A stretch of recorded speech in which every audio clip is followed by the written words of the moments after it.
人哋就用火焗法，我哋始終都係用古老嗰種方法，仲係用太陽曬。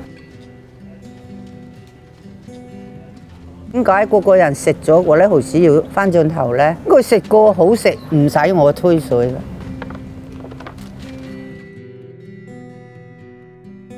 Golden dry oysters are a Cantonese specialty. Their strong seafood taste makes them a great addition to soups, stir-fried dishes, and casseroles. Chan's family has been harvesting oysters for over 50 years. 我哋個太公咧係養蠔，即係幾百年㗎啦。我細個8歲我就學摸蠔㗎啦。咁我出去打咗1年工，咁我就話：我都係唔困得打工，我都係中意落海。我好了解啲蠔嘅生長，可能真係天生啦，唔係成個海都俾你可以養。你整個香港就係流山有蠔嘢啫嘛。彈塗魚鹹淡水，嗰個水質靚，你先可以養到。They pick the oysters that look plump and dry them in the sun.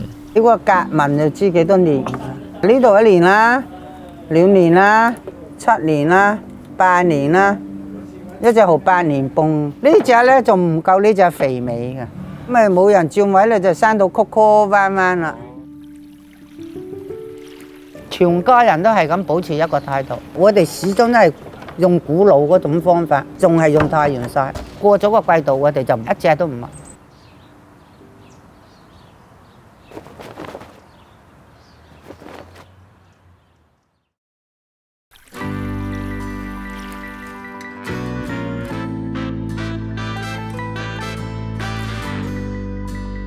我哋睇天食飯，即係特別過咗1年農曆。農曆嚟講咧，而家好晚太陽，等一陣咧就有場大風雨。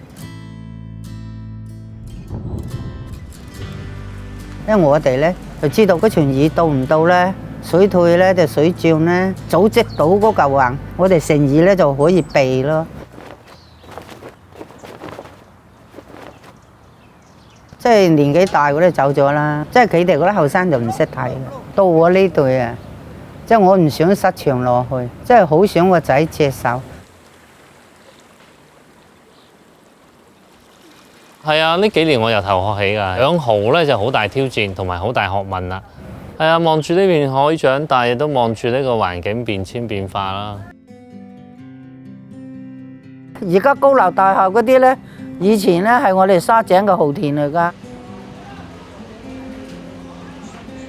Today, Hong Kong produces around 120 metric tons of oyster meat a year. That's half of what it produced in the 1960s during its heyday.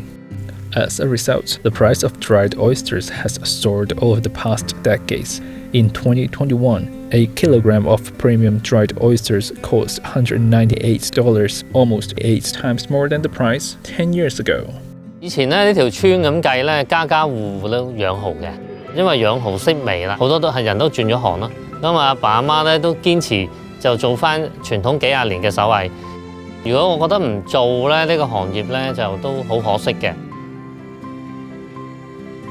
好唔捨得放手咯，即係我哋係生存落去咯，我哋70幾歲人都要做啦，用咩方法都好啦，都保留翻一個歷史喺度咯，我哋。